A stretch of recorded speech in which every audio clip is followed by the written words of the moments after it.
నమస్తే, welcome to Bharati TV. నేను Bapayya. Petrol ధరల పాపం మనదే. నీ ప్యాలెస్ ముందే ధర్నా చేయాలి జగనన్న అని చెప్పేసి ఈ వీడియోకి నేను ఒక టైటిల్ పెట్టాను. అంటే వైఎస్ఆర్ కాంగ్రెస్ పార్టీ అధినేత మాజీ ముఖ్యమంత్రి వైఎస్ జగన్మోహన్ రెడ్డి తోటి ఆ పార్టీ శ్రేణులు, అంటే వైఎస్ఆర్ కాంగ్రెస్ పార్టీ కార్యకర్తలు కావచ్చు, జగన్మోహన్ రెడ్డి అభిమానులు కావచ్చు, ఆ పార్టీలోని నాయకులు కావచ్చు, వాళ్ళంతా కూడా జగన్మోహన్ రెడ్డికే ఎదురు తిరిగి పెట్రోల్ ధరల పాపం, అంటే ఆంధ్రప్రదేశ్ రాష్ట్రంలో పెట్రోల్ ధరలు భారతదేశంలోని మిగతా రాష్ట్రాలన్నిటిలో కన్నా ఎక్కువ ఉన్నాయి అని అంటే ఆ పాపం ఖచ్చితంగా నీదే. ఇది కూటమి సర్కారు పాపం కాదు. గతంలో నువ్వు పరిపాలన చేసినప్పుడు, రాష్ట్రాన్ని పరిపాలించినప్పుడు, నీ హయాంలో నువ్వు తీసుకున్న పాలసీస్ వల్లనే, నువ్వు చేసిన మార్పులు చేర్పులు, ఆ పాలసీస్లో నువ్వు మార్పులు చేర్పులు ఇష్టానుసారంగా చేయడం వల్లనే ఇప్పుడు కూడా ఆ పెట్రోల్ ధరల భారాన్ని రాష్ట్ర ప్రజలు మోయాల్సి వస్తుంది. సో ఆ పాపం అంతా కూడా మనదే జగనన్న అని చెప్పేసి అంటున్నట్టుగా నేను తమ్నైల్లో కూడా పెట్టాను. నిజానికి వైఎస్ఆర్ కాంగ్రెస్ పార్టీ శ్రేణులంతా ఈ మాట అంటున్నారంటే స్వయంగా వాళ్ళు ఓపెన్గా అనకపోవచ్చు, కెమెరా ముందులకు వచ్చి లేదా మైక్ ముందులకు వచ్చి వాళ్ళు ఓపెన్గా చెప్పకపోవచ్చు, కానీ ఇంటర్నల్గా వాళ్ళందరి ఫీలింగ్ ఇదేనట. ఎందుకంటే వైఎస్ఆర్ కాంగ్రెస్ పార్టీ అధినేత వైఎస్ జగన్మోహన్ రెడ్డి మొన్నటి వరకు యూరోపియన్ కంట్రీస్ తిరిగి వచ్చారు. తిరిగి వచ్చిన తర్వాత ఆయన లండన్, అలాగే యూరోపియన్ కంట్రీస్ మొత్తం తిరిగి వచ్చి ఇక్కడ బెంగళూరుకు వచ్చేసారు. నేరుగా బెంగళూరుకి వెళ్ళిపోయారు. ఇక్కడ హైదరాబాద్లో దిగినట్టున్నారు, హైదరాబాద్ నుంచి నేరుగా అటు బెంగళూరుకి వెళ్ళిపోయారు. ఎక్కడ కూడా ఏపీలో ఒక పర్యటన కూడా చేపట్టడం లేదు. మేబీ వస్తే ఒక పెళ్లికో ఫంక్షన్కో వచ్చినట్టున్నారు. దానికి కూడా అలా వచ్చి ఇలా చేతులు ఊపేసి అలా వెళ్ళిపోయారు. సో ఈ క్రమంలో అసలు బెంగళూరులోనే ఉంటాడు ఈయన బెంగళూరులోనే ఆ ప్యాలెస్కి అంకితం అయిపోయి ఉంటున్నాడు. ఏపీకే రావటం లేదు. ఏపీలో ప్రజలు ఎలాంటి అవస్థలు పడుతున్నారు, ఎలాంటి ఇబ్బందులు ఉన్నాయి, లేకపోతే ప్రజల పక్షాన మనం ఏ విషయంలో పోరాడాలి అన్న విషయాన్నే పట్టించుకోవటం లేదు. పట్టించుకోకపోయింది గాక ఎప్పుడో ఆయనకి గుర్తొచ్చినప్పుడు ఏదో ఒక పాలసీ మీద పోరాటం చేయండి, ఏదో ఒక సమస్య మీద పోరాటం చేయండి అని చెప్పేసి చెప్తాడు. తీరా మనం పోరాటానికి దిగటానికి దాంట్లో రీసెర్చ్ చేసుకుంటే, ఆ సబ్జెక్ట్ మీద రీసెర్చ్ చేసుకుంటే తిరిగి బూమరాంగ్ అయి అది వైసీపీకే తగులుతుంది. ఇదెక్కడ కర్మ అని చెప్పేసి వైసీపీ వాళ్ళంతా బాధపడుతున్నారట.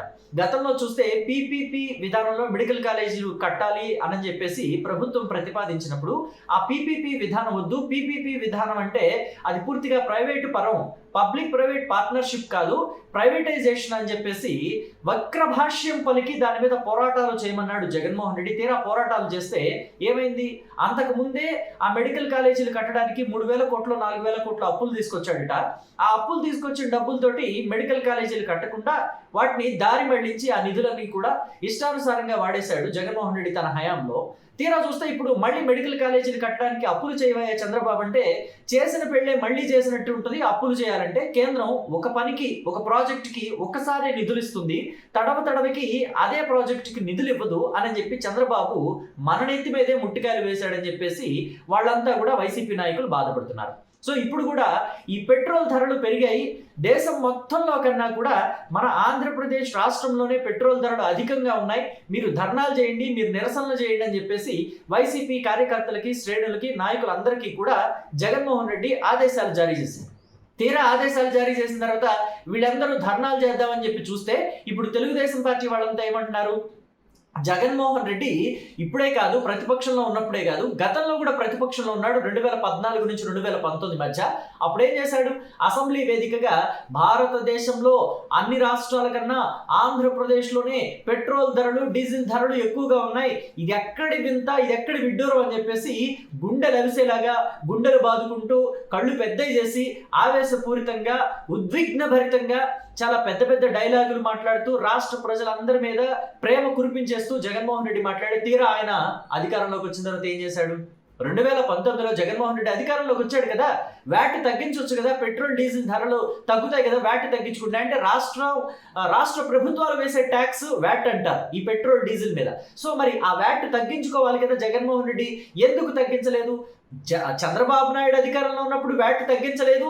తగ్గించుకునే అవకాశం ఉన్నా చంద్రబాబు నాయుడు తగ్గించకుండా పెట్రోల్ డీజిల్ ధరలతోటి బాధేస్తున్నాడు చంద్రబాబు నాయుడు అని చెప్పేసి జగన్మోహన్ రెడ్డి ప్రతిపక్ష నాయకుడిగా ఉన్నప్పుడు మాట్లాడిన వ్యక్తి మరి అధికారంలోకి వచ్చిన తర్వాత అదే వ్యాట్ ఎందుకు తగ్గించలేదు?